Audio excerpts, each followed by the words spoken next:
everybody. You having fun? Yeah. All right, we are too. Maybe have breaks in here. Yeah, we'll give Greg the entire couch. How about that? Hey. Testing. Testing. Yeah, there you go. There you go. Thank you, everybody, for coming.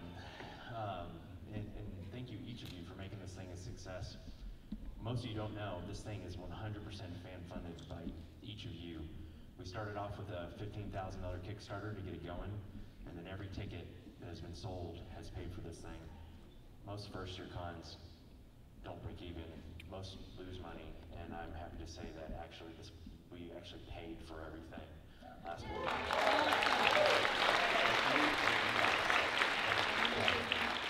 Emma over here, Emma Loggins, our room host, is going to introduce our next guest. I am. Hello. I just want to let you guys know that if you guys have any questions, there are 2 mics lined up, so if you want to get in line to ask a question, you can do that there. And without further ado, I'd like to welcome Greg Nicotero.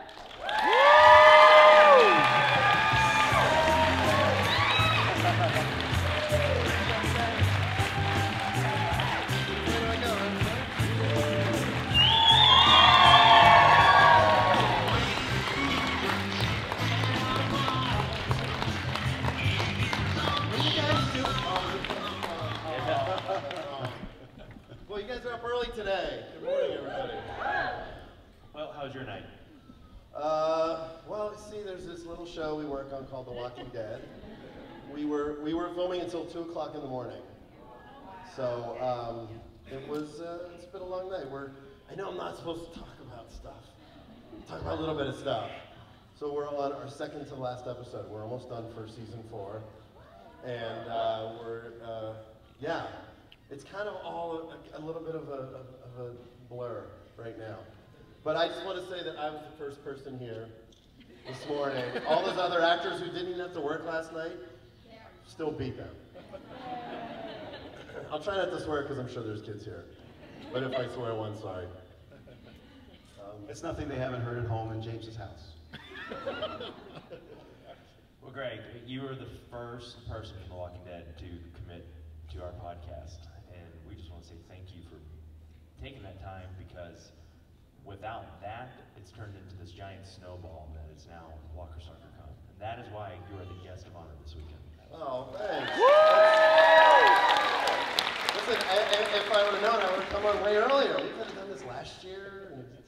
And then you guys would be like, oh, another convention. Oh, God. But listen, congratulations to you guys. It's a big deal.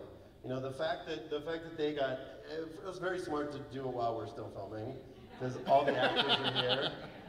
You know, Andy, this is the first time Andy's ever come to one of these.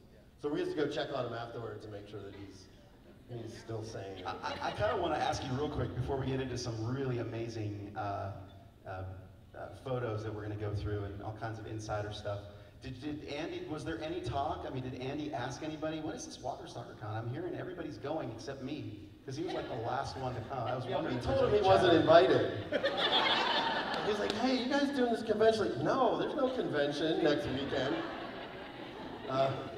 No, I think he talked to Norman about it, and you know, Norman, who does quite a few conventions. But he's, you know, I mean, if I'm not mistaken, I think he's donating his money that he makes on his autographs to charity. So I'm going to donate mine to the Makeup Effects Cruise Beer Tap for tonight, which would probably. There we go. You brought what, Jake? I won't have enough. You guys all please buy autographs for me today, or else I'm screwed. I'll drop the price. But all my guys are here. So the amazing guys who do the makeup for the show. Guys, stand up so everybody can. Come on. Where's Andre? Andre, come on. So so hold on. So Jake back there was the walker in season 2 that Andy shot through the mouth, and Andy there with that guy. I didn't want to say with the white hair because the white-haired guy. He was Michonne's first kill at the end of season 2. So they'll be charging $90 for each autograph. but they're only autographing body parts. And all these guys are amazing, amazing makeup artists. So the magic that is done on The Walking Dead would not be complete without those guys. Woo! So, 25 years of K&B effects now. Yeah, yeah. I mean, when I say that, what goes through your mind? Well, you know, there was a documentary. This Canadian filmmaker did a documentary called Zombie Mania, and they borrowed a bunch of my footage from Land of the Dead, of me on set with George. And she said, "This stuff is great. This footage is amazing. Have you guys ever thought about doing a documentary about K&B?" It's like, well, you know, the rights are always a little tricky, and you know, on Day of the Dead, Savini was a very big tech guy, so he always had a video camera with him. And because I was his assistant, he sort of handed the camera off to me. So I filmed everything on set of Day of the Dead. So when I moved to LA and started in the business, I just thought that's what everybody did, that everybody videotaped stuff. So Evil Dead 2, Army of Darkness, every movie that we did, I had a video camera with me. So for me, what I love about that is when you go and you buy the DVD, I mean, I don't get any money from it, but when you buy the DVDs, you see all the footage that I shot. So it's the closest that you ever get to experiencing what it was like to be on set when we were torturing Bruce Campbell every day. Dumping blood on him, you know, when we were shooting in Day of the Dead, chopping the zombie's head off with a shovel. All that kind of stuff is now accessible to fans. So that's really, really important to me. So, so this documentary, it's called Nightmare Factory, has a lot of that footage. And it's weird to think that, you know, that I started in 1984. So next year will be 30 years for me. And we started K&B in '88, so it's pretty amazing. Congratulations. Thanks. Congratulations, Greg. Incredible accomplishment already. And you've got another at least 30, 40 more years left in you. So I was just curious. No, I got to start doing a lot of drugs to just keep going for the next 40 years. Is Walking Dead the only thing that's consuming you, or are you looking forward to something in the next, you know, during the hiatus? Is there something that you want to kind of talk about coming up? Well, you know, it's a pretty full-time job. And actually, after last year, when we went on hiatus, we shot till December 1st last year, and then we edited the rest of season 3, and then we opened the writers' room in January. So Walking Dead's kind of a full-time job. You know, all the guys that work here, we go back to K&B, and last year we did Sin City 2 during the hiatus. The year before we did Django Unchained during the hiatus. So there's been a lot of, you know, we do a lot of things here and there, but then once I'm here, it's pretty much we're here. You know, there's a guy named Kerry Jones who runs K&B when I'm gone, and you know, like this summer we did Spider-Man, and we did the Transformers, and we've done a couple of things. We did Machete Kills that like 3 people saw, I think. And 2 of them are in this room. Thanks, I have $8. So it, you know, we're going, you know, Robert is doing we're doing a From Dusk Till Dawn TV series. And it's really, the scripts are great. It's sort of taking the movie and stretching out that concept. So they start shooting on Monday, so we're designing stuff for that, and we'll probably all go in January down to Austin, and I'm going to direct a couple of those, or at least one of those for now. And then back here, again, it was funny, we got renewed for season 5. I sent an email to all the actors saying congratulations, and I said, yeah, who would have ever thought that, you know, 29 years later, zombies are still kicking ass? And I put a photo of me and Bub from Day of the Dead into the email. That's a picture that I have here. Just because it's like me, 20 years old, with a big bushy beard, like, this is great, I'm a zombie with Bub. And it's really amazing that all this time, and we're still doing, you know, still doing what we love. Awesome. I know you've brought with you some photos, so we're going to go through those. Are we going to do the Webisodes? I don't know. Maybe we'll see. We'll go through the pictures and we'll see. How many of you watched the Webisodes? Woo! Pretty good. The Webisodes are something that we do in between seasons. They put, you know, I sort of refer to it as like, it's like an appetizer for when the show starts. Season 1, we did the backstory of the Bicycle Girl. Season 2, we kind of had a standalone story, and then this year we have one that's a little more related to the first episode. We have 2 days to shoot them. They shoot them for really virtually no money. We get great actors, and it's stories that I've written, and they're really fun to do, and they're kind of fun. So maybe, you know, they're like 22 minutes, so we'll see. If you guys have a lot of questions, then we can maybe show them later, but we have them here. So what I did put together, though, it's a little slideshow. You know, it's very challenging in terms of releasing photos on the internet. You know, I'm not on Twitter, I'm not on Facebook. It's really, we're very particular about what pictures get released. So one of the things that you guys really don't often get is a chance to see behind the scenes photos. I'm one of the few people that's allowed to have a camera on set, so I take thousands and thousands of pictures.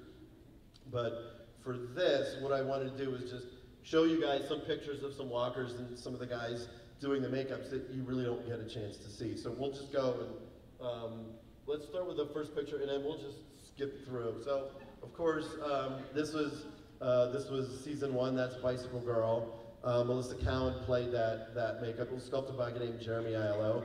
I think all 4 of us worked on this makeup, right? Andy, Jake, and Garrett, because we had a front prosthetic, a back prosthetic, full arms. And it really was, this was an amazing moment. You know, Frank Darabont, who directed this episode and literally got the show on its feet, came over to me while we were shooting and just said, I've never seen anything like this.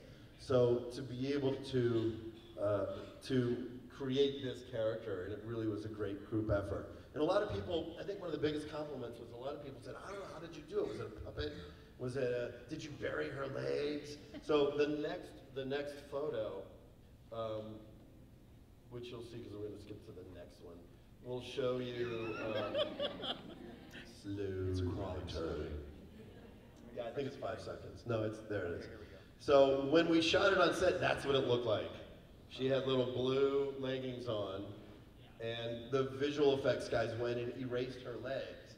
Now originally when we designed it, I wanted to bury her legs in the ground and do it like all practical, but we shot in a park about 15 minutes from here, and they were like, no, you can't dig a hole in the park. Are you an idiot?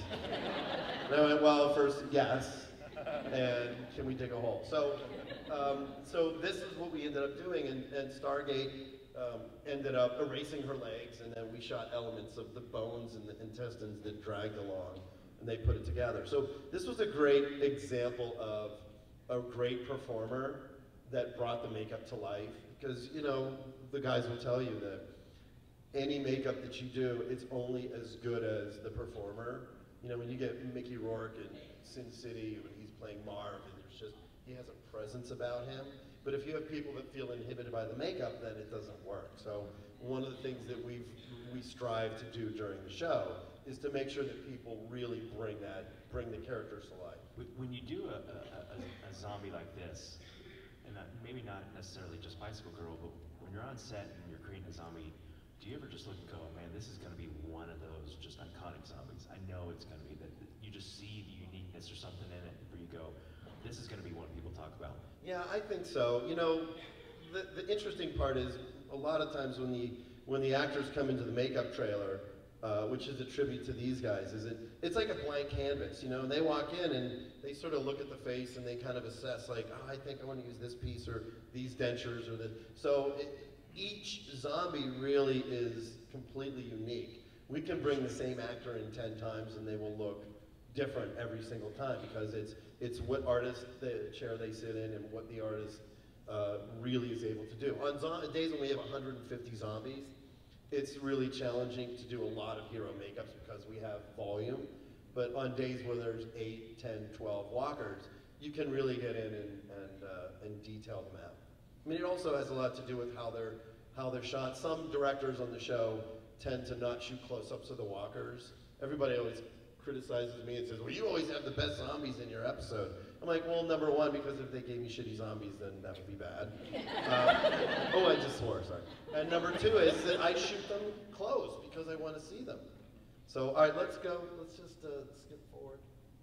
Now, one of the things that, now this is a makeup that Kevin Wasner did on a guy named Kevin Galbraith. This is the walker that killed Dale in season 2. And one of the things that we really wanted to do, and we've done it several times, is we really wanted to play up that the bodies were really emaciated. You know, when I was offered this episode to direct, Frank Darabont said, do you want a big zombie episode or do you want a small zombie episode? And I'm like, this is a trick question. I don't know which answer I'm supposed to answer. And I'm like, he directed Shawshank Redemption, so he's really smart. So I better figure it out. And I just said, a little zombie one would be good. And ironically, I had one. It wasn't little, it wasn't like 12 walkers, one walker. So we really wanted to make sure that it was great and it was memorable, and this performance was fantastic. You know, the guys did a great job with the makeup, and you know, even when I was editing it, all the close-ups, anytime he blinked, I edited out the blink, so he looks like this grimacing skull with these giant eyes. And you know, when he jumps on Dale, the shots that you see of him super close, it really feels like he's right there. So this was really a great opportunity to make sure that you realized how dangerous these were. And the funny thing about it is when he reaches down and rips Dale open, there was some discussion amongst the producers, because they were like, well, how can his fingers rip the stomach open? I think it was even Robert Kirkman that was like, he's not superhuman, like how does he actually tear the flesh open? And they almost wanted to cut that shot, the close-up of him being torn open. I was shooting second unit, and I just kind of set it up on the side, nobody knew I was shooting it. I'm like, okay, so let's go over here and shoot this insert of Dale's stomach getting torn open. And then I cut it in, and they were like, I don't remember that in there. I'm like, I don't know, it's weird, it was there. I don't know what happened. Did you shoot it? I don't know. So, and I got a call from Robert saying, I don't know about ripping. And I said, well, you have to show that the wound is fatal enough that they're going to go, sorry, you know. Otherwise, they're like, I think he's going to make it. And then that's not really what the script intended. So. Yeah, that whole I think he's going to make it thing's over now. Yeah. He didn't make it, by the way. If you haven't seen the episode, sorry. He didn't make it.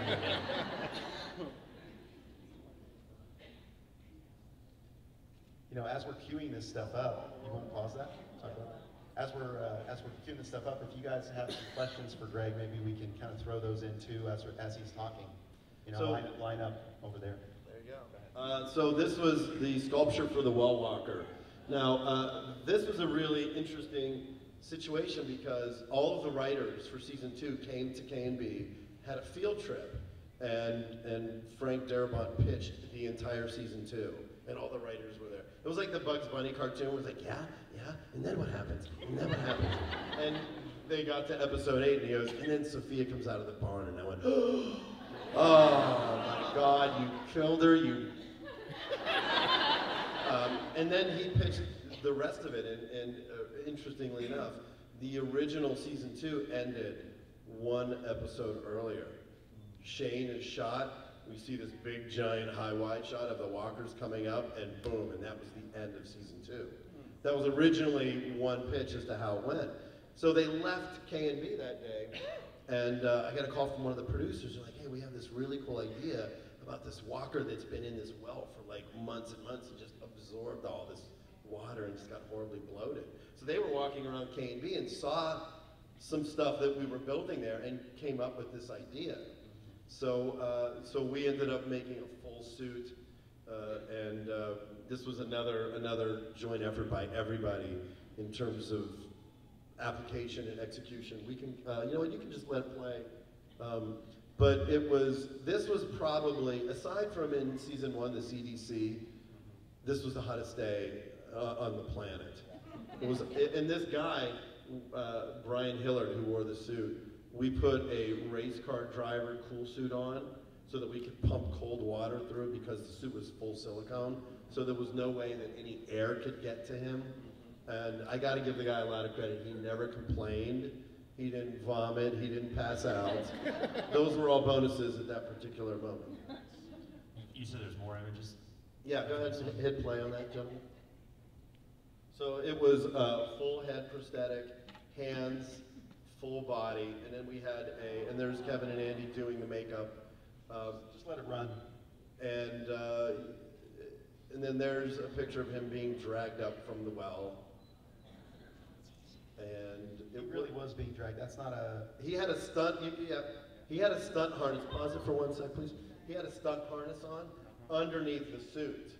And that set was, the well was actually a set built on stage, and they put a kiddie pool in the bottom of the set and filled it with water so that he could dunk himself down in the water, and then we lifted him up. But you know, the way it was shot, you never really got a sense of what he was down there. You just saw past Glenn onto the walker. So when we pulled him out, we had the actor in the suit coming all the way out, and then right at one point when he gets stuck, we cut, and then we put a dummy together that was rigged with squibs and explosives and blood bags, and then we triggered it, and it ripped apart. And poor Irony, when he saw that, like the look on his face when he's like, totally real. That was not acting. That was and then he smashed the head in, and all the black gore and brown gore came out. He was not happy. He was serious, and you ask him, and he'll be like, "No, I was acting, man. I always thought he had a weak stomach, so. He does. But you know what? They all do to a point, because the crap that we put in those things, you know, season 1, Sarah Callie's, their trailer was right across from ours. And she had nightmares about, she'd come out like with her bagel and her hair up and like getting her makeup done, and like this horrible walker comes out, she's like, so season 1 was, you know, I think by season 2 they were starting to get used to it. But you know, I love that the actors are constantly like, still, they'll come up to all of us on set and go, "That's the best one yet." We're like, "Really? All right, well then we're done. See ya." All right, we'll go back to LA. No, they really love it, and Andy especially will pull the guys aside and be like, "Oh my God, this is great." So the guys, you know, they still love it. So. Well, yeah, let's open it Yeah, up let's for hit a some couple questions while we're going. Hey, Greg, Yeah. my question is, when Michael Rooker's character turned, was there a big decision as to, do we make him really ugly, we really like him now, does he need to be likable enough that we feel sorry for him when Norman kills him? I mean, did we want him to be really ugly so that we didn't like him any longer? Or? No, we wanted, you know, there needed to be a connection between Daryl and Merle. It was really important. You know, he was freshly turned. You know, we went a little more extreme with his makeup than we did with Shane, for example, because Shane had more subtle pieces, and Merle is probably right around the same amount of time. But we felt that we wanted him to be a little more Walker-like. But you know, there's a really important shot there when we shot that sequence where there's a close-up of Merle's eyes, and then you cut back to Daryl. And there was a lot of discussion in the editing room about whether that shot gave him too much awareness. Like, wait, Merle recognizes him? Does Merle know it's Daryl? But to me, what makes the emotion land with Norman was that close-up. And I think Kevin did that. I think, Kevin, you did that makeup, right? Yeah. And it's, you know, Michael, you know, the trick with Michael was that him dying was sort of a last-minute thing. Like, it wasn't planned out at the beginning of the season. As we were going, the performance was so spot on that I got emails from people going, "You made me cry, man, that was bullshit." I just forwarded them all to Norman. It wasn't me, it was him. But again, I mean, that's what's great about the show, is that emotion, and you have, if you don't feel that, then it just doesn't resonate. So let's hit play, and we'll keep going through these as well. Good question though, wherever you, there you go. Wow, I thought you asked it and then just left. You don't even want to care what the answer is, you're just like, yeah, screw that. This is a makeup that we did for a commercial, a Bing commercial. And what I like about this makeup, the reason I wanted to show this is, you know, we try to de-emphasize a lot of the features, and with this particular, this is Ashton, we wanted to make his face look flatter, like the nose is rotting off. And there's a really cool thing if you look at the corner of the mouth, that we would cut holes in the prosthetic so that you could see the dentures through, so it looks like the skin is rotting and stretching. So again, there's a lot of those little details that you don't get a chance to see very often on screen because they're, you know, they kind of go by really quick. But that was a neat photo I thought you'd want to see. Okay, you can go ahead and let it play. We'll talk through the rest of it. All right, you want to ask a question over here? Yeah, go ahead. Greg, so my wife's been reading all the comics. She read all of them up to, I guess, the next printout. And so every once in a while she tells me something and I don't want her to spoil it for me, so I kind of dismiss it. But wait, that's the only thing you dismissed that your wife says? That's pretty good. That's very good. It's a comic book. Good job. Sorry, go ahead. But so sometimes she tells me stuff like, oh, this is different in the comic. And so I took a peek at some of the comics down the line, and I noticed there's a lot of violence, it's vulgar, and I was like, I guess my question is, do you have trouble trying to, or do you even take pieces from the comic and figure how you can make it safe for TV, water down a little bit? Do you pull ideas from the comic, or do you kind of listen, in this season especially, I think that we've dedicated more beats to the graphic novel than we have in the last 2 seasons. Scott Gimple's loves the comic book. Is really, really dedicated to it. You know, we've sort of changed scenarios. Things that happen to one character in a comic book happen to a different character on the show, because we don't want it to just be a carbon copy. Otherwise, then everybody would know it's going to happen. In terms of, you know, I mean, this season's a lot darker than we've gone in the past. You know, it opens, you know, the first episode where everything's kind of, you know, the prison's going on fine, they got a community and things seem to be working out. You know, that's kind of like when Michonne jokes with Rick and, you know, Carol calls Daryl Pookie and he goes, you know, all that. There's, you know, those moments were there for a reason. Because now that, you know, now that the crap has hit the fan, it's, you know, it's a little harder. This season's definitely darker. But, you know, we don't shy away from it in terms of the, you know, I wouldn't say violence and gore in terms of the show, but it's really the storylines and the plot lines. You know, that's what's, you know, gore is gore if it resonates and if it hits an emotional beat. That makes it way worse. You know, you think about Reservoir Dogs when he cuts the ear off. You know, you never even see him actually cut the ear off. Camera pans over and he walks over and goes, hey, hello, hello. So, you know, it's just that suggestion of it. And, you know, with this show, it's the suggestion of the bad stuff that's gonna happen. Let's ask another question. I'm Ashley and I'm from Columbus, Georgia. I'm used to the heat because I live in Georgia. I've read and listened to some interviews where the actors talk about how intense the heat is. So what kind of challenges have the actors and the makeup artists faced in regards to the heat? And oh yeah, it's brutal. I mean, you know, it's great now because it's cooler and, you know, we don't have to worry about using as much adhesive and sunscreen and sweating, and, you know, we break them up into three stages. We have the hero makeups that go through, you know, hour and a half, hour and 45 minutes. Then we have the mid-grounds that are kind of just painted to look, you know, highlights and shadows, and then the deep background that have masks on. But, you know, like when it's 120 degrees or the humidity, you know, the guys walk out of the makeup trailer and they just go, oh, it's hot. And then it's just like a big fleshy area right there. All the makeup is like on their hand.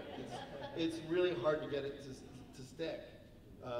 You know, we go to great lengths to do it, and, you know, the entire team, there's 9 of us on big days, and in between every setup, the guys are going out and touching up, and, you know, you have to be looking at the monitor to see which makeups are being shot close. If somebody's way in the background, you don't need to worry about touching them up, but if they're closer, you know, we have a little black mouth stain, little syringe that we squirt into everyone's mouth so that their tongues are black, not pink, and that's just constant. It's all constant upkeep. So the minute that you leave the trailer and you go to set your makeup bag and it's nonstop. Have you ever used that stuff to just mess with somebody? Like, oh, take a sip of this. And I went out, you know, just go to a bar and just put it in someone's tequila shot. It was big. I just saw. You want to talk about this? Yeah, this is an actor named Coleman that in episode 15, this is the walker that comes out of the hotel room and almost gets Michonne and then Merle shoots him. And again, this was just an example of the guy was just really skinny. Like we'll be in the trailer, and be like, I'll come in and the guy's like, dude, show Greg that thing, and these guys like stuck their insides out and turn their heads inside out, weird shit, and it looks cool, and you're like, oh, we got to use that somewhere. So, you know, it's a really good tribute to the makeup artist because the extras that come in to get made up, you know, they'll be like, oh, this guy would be great. You know, he looks like the machete zombie from Dawn of the Dead, and he looks like the helicopter zombie. And we're like, I don't figure out where to put that. So we do that often in terms of trying. You know, the guys always come up to me and go, oh, I thought a guy he would be a great walker. So this guy is in season 4. We've used him a dozen times in different makeups because he's a really good actor and he's great. Very cool. Next. Amber. Hi, Greg. Hello. Okay, so yesterday in the panel, Irony told a fabulous story about the day that y'all filmed the Will Walker scene, and it all revolved around a sausage link that he ate for breakfast that morning, and a comment that Norman made about the sausage link, so it was pretty gross. So anyway, so he said he was gagging, thinking about something that Norman had said to him earlier that day, so it was really funny. Okay, so my question is, you directed so many episodes. The first episode of the season was so fabulous. Thank you. Thank you. And so I was wondering, are you directing many episodes this season? I did episode 1, and then I did episode 9, which is the mid-season premiere. So after the show goes off the air for 8 episodes, and everybody's just jonesing to just want to see another episode, mine will be the first one back. It's the favorite episode I've done. It's really, I'm so proud of it. Everything about it, the performances are great. And I'm doing one right now, which will be the second to the last. So it's, I did 3 last year, I did 3 this year, so this is my 7th episode. You know, there's such a great comfort level with the actors that it makes, I have a shorthand with all of them. I mean, I've been on set with them every day since the beginning. And, you know, one of the episodes I did was just interesting because I would walk up to Andy and I said, hey, I think for this, maybe you should try. And he goes, I was just going to, like, it was like one of those weird things where you finish each other's sentences, and Norman and I do that a lot as well. So it's a great thrill and a great honor. And, you know, having done makeup effects for so long and sort of transitioning into producing and directing, I just love that it's every day I still learn. And every day I feel like, as good as we all are at what we do, that we continue to try to get better and better and to fine-tune our craft. And that's really important to me. This walker, this was my Dawn of the Dead tribute walker, which we put in episode 15 last year when Merle's sitting in the car and he's drinking the whiskey, and we show this shot. So I send pictures to the costume department. You gotta find this plaid shirt and this, like I'm sending them pictures to make sure the costume matches. And Garrett, you did this makeup, right? So Garrett Immel did this makeup. And again, you know, we had to find a guy who had the right look. And, you know, so there's a big long dolly shot where we bring him out of the bar and bring him up to the car, and then Merle's in the car with the, and I just, you know, that stuff's not written into the script. That's just me being a super nerd and saying, how cool would it be to just put this walker in there and see if anybody notices? And the cool thing is the next day I was like, hey, tribute walker, and people notice it. So, you know, we got some coming up this year too. Very cool. That's cool. We got time for 2 more questions. Go ahead. Hi. My question is one you've probably answered before, but I've never heard you answer it. So I would like to know, I know it's hard to pick a favorite, it's like picking your favorite child, but what's your favorite project? My favorite, that really is hard because I would say there's probably 10 different movies that I feel exemplify what I love doing. Sin City was great. It was a really fun experience to do all those cool character makeups, and we shot it all on green screen, and to see the movie and see all the environments created. From Dusk Till Dawn was fun because we got to make up a bunch of naked girls for like 2 months. And Piranha was a blast. All these guys worked on Piranha. We did Piranha 3D. And aside from the fact that Richard Dreyfuss was in it, and I was like, oh my god, oh my god, oh my god, oh my god. And I literally stood right next to him, like the minute he got the set, when the actors and directors were talking to him and everything, and I was just like following him around. And he'd stop and I'd stop. And then he'd go on. But you know, there's a lot of movies like that we had a lot of fun on. Evil Dead 2 and Day of the Dead were great. You know, Walking Dead continues to be one of the best experiences that I've had because, and, you know, it's because of the people, it's because of the project. So, you know, the Green Mile was great.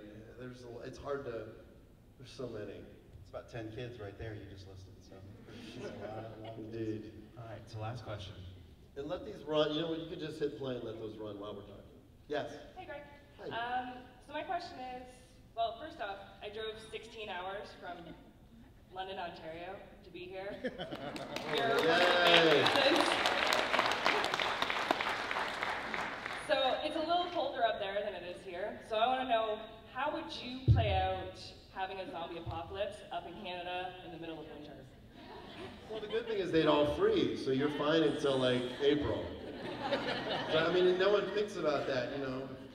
If the zombie apocalypse happens, just go north, they freeze, and you're fine. It would suck because it would be cold, but like, don't go to Florida because you'll be eaten in a minute.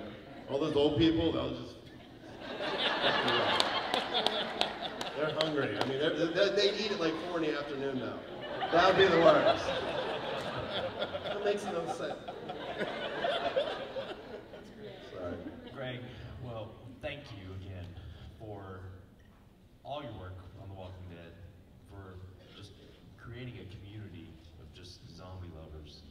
And we really appreciate your support with our podcast and Walker Soccer Con. So it's my pleasure, and again, you know, we wouldn't be here if it wasn't for you guys.